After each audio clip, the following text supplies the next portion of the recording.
न मेरा बाप किसी से डरता था, न मैं किसी के बाप से डरती हूँ।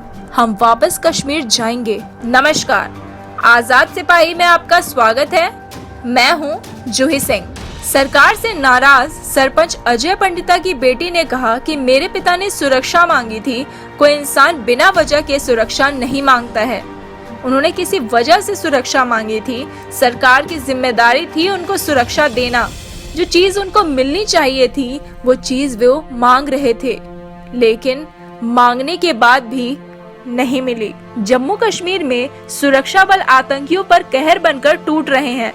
बुधवार को 5 आतंकी मारे गए हैं और इस हफ्ते आतंकियों के साथ तीसरी मुठभेड़ में 14 दहशतगर्दों को धराशायी किया गया है। लेकिन सुरक्षा बलों की इस कामयाबी के बीच ये सवाल फिर गूंजा है कि कश्मीरी पंडितों को इंसाफ कब? दरअसल सोमवार को कश्मीर के सरपंच अजय पंडिता की हत्या कर दी गई। अजय पंडिता की बेटी शीन पंडिता ने कहा कि हम कश्मीर वापस जाएंगे। न मेरा बाप किसी से डरता था, न मैं किसी के बाप से डरती हूँ। सरकार से नाराज अजय पंडिता की बेटी ने कहा कि मेरे पिता ने सुरक्षा मांगी थी। कोई इंसान बिना वजह के सुरक्षा नहीं मांगता है। उन्होंने किसी वजह से सुरक्षा मांगी थी। सरकार की जिम्मेदारी थी उनको सुरक्षा देना। जो चीज उनको मिलनी चाहिए थी वो चीज वो मांग रहे थे, लेकिन मांगने के बाद भी नहीं मिली। उन्होंने कहा कि मेरे पिता ने अपने नाम के आगे भारतीय लगा दिया था। वो कहते थे अगर मुझे कभी कुछ होगा तो मेरी पहचान भारतीय होनी चाहिए। वो देश से बहुत प्यार करते थे। मेरे पिता ने सिर्फ गांव से नहीं पूरे देश से प्यार किया। अजय पंडिता की बेटी ने कहा कि कश्मीरी पंडितों के जाने के बाद भी मेरे पिता ने यहाँ पर सेवा की और वो और भी ज्यादा सेवा करना चाहते थे। मेरी सरकार से गुजारिश है कि वो मेरे पिता के हत्यारों को ढूंढे। मेरे पिता को जिन्होंने मारा है उनको कोई डर नहीं है। वे सामने आकर बोले हाँ हमने किया।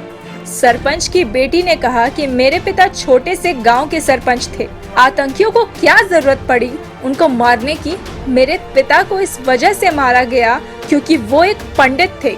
इस देश का फर्ज है कि अब वो मेरे पिता के हत्यारों को ढूंढे। उन्होंने कहा कि मेरे पिता ने धारा 370 हटने का इंतजार नहीं किया। वो बहादुर थे।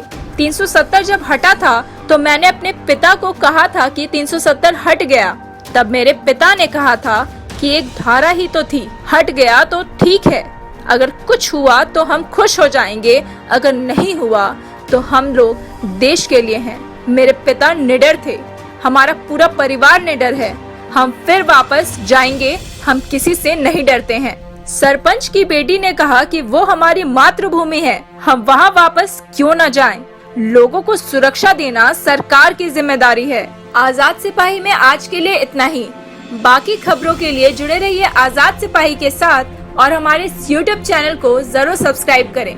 साथ ही हमारे Facebook पेज को भी लाइक करें। धन्यवाद।